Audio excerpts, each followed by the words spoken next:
এখন আপনাদের কাছে আমার জিজ্ঞাসা হলো, বলেন দেখি, এই সম্পদের জাস্ট শুধুমাত্র আল্লাহ আপনার উপরে ফরজ করেছিলেন, ফরজ বিধানটা মানলেন না, আমার উপরে ফরজ হয়েছিল, আমি বিধানটা মানলাম না, এই না মানার কারণে মৃত্যুর পরে শাস্তিটা কে ভোগ করবে?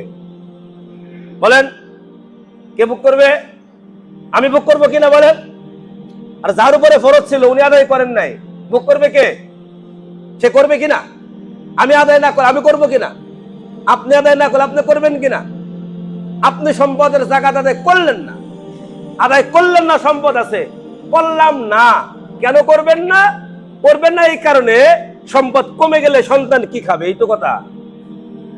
সম্পদের 1 কোটি টাকা আপনার আছে জমা, আপনি চাইতেছেন আপনার সন্তান শান্তিতে থাকবে, সন্তানের জন্য 10 কোটি টাকা রেখে গেলে আপনি মনে করতেছেন 10 কোটি আছে, আপনার সন্তানের জন্য 20 কোটি রেখে গেলে আপনার সন্তান শান্তিতে থাকবে। আপনি মনে করলেন 100 কোটি আছে, সন্তানের জন্য 1000 কোটি রেখে গেলে আপনার সন্তান শান্তিতে থাকবে। 1000 কোটি না, কয়েক হাজার কোটি টাকা রেখে গেলেও তো সন্তান শান্তি নিশ্চয়তা নাই, না আছে? যে নিশ্চয়তা আছে? কার জন্য আপনি রেখে যাচ্ছেন? কার উপরে ভিত্তি করে আপনি সম্পদ জমায়ে যাচ্ছেন? কাকে লক্ষ্য করে আপনি আরেকজনের হক তাকে দিচ্ছেন না? আপনার যে সন্তানের জন্য চিন্তা করছেন, আরে ভাই কয়েক বছর পরে তো আপনার সন্তান আপনাকে স্মরণ করবে না। আপনার এই সন্তান আপনাকে কি করবে না? স্মরণ করবে না। এমনকি 2-1 প্রজন্ম পরে আপনার সন্তান ওই বংশ, ওই ঘর, ওই বাড়ি, ওই অবৈধ পয়সা, ওই জাকাত না দেওয়ার সম্পদ দিয়ে বিল্ডিং বানায় গেছেন, বিল্ডিং তো তার জায়গায় দাঁড়ানো থাকবে, কিন্তু ওই ঘরে যারা বসবাস করবে তারা আপনাকে চিনবেও না।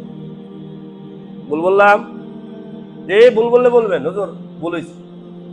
আপনি তো কইতে পারবেন না আপনার দাদার বাপের নাম কি। আমি বলি মাঝে মাঝে এই কথাটা, আপনার নিজের দাদার বাবার নাম কি আপনি তো কইতে পারবেন না। আপনার দাদার বাবার নাম আপনি বলতে পারবেন না, তাহলে আপনার সন্তান আসলে আপনার কথা কেমনে মনে রাখবে আশা করেন? তারা তো আরেকটু মডার্ন হচ্ছে। মডার্ন এমন হচ্ছে, বাবার জানাজায় যায় মেকআপ কইরা, আছে না নাই? বাপের জানাজা পড়াইতে যায়, মেয়ে আসছে বাপের জানাজা দেখতে, 1 ফোঁটা চোখের পারে না, মেকআপ টেকআপ কইরা সেই জায়গায় যায়। সন্তান যায় বাবার জানাজা পড়ার জন্য, ওই সন্তান দেখে তার সুন্দর জামা কোনটা, সুন্দর জামা পয়রা টিপটাপ হয়ে জানাজায় যায়। যে সন্তান তার বাবার জানাজা পড়াইতে পারে না, যে সন্তান তার বাবার কবরে নামার সময় কি দোয়া পড়তে হয় সেটা জানে না, মাটি দিতে হয় কি বলে সেটা জানে না, ওই সন্তান আপনার পরবর্তীতে আপনার কথা মনে রাখবে, কল্পনা করেন কেমনে?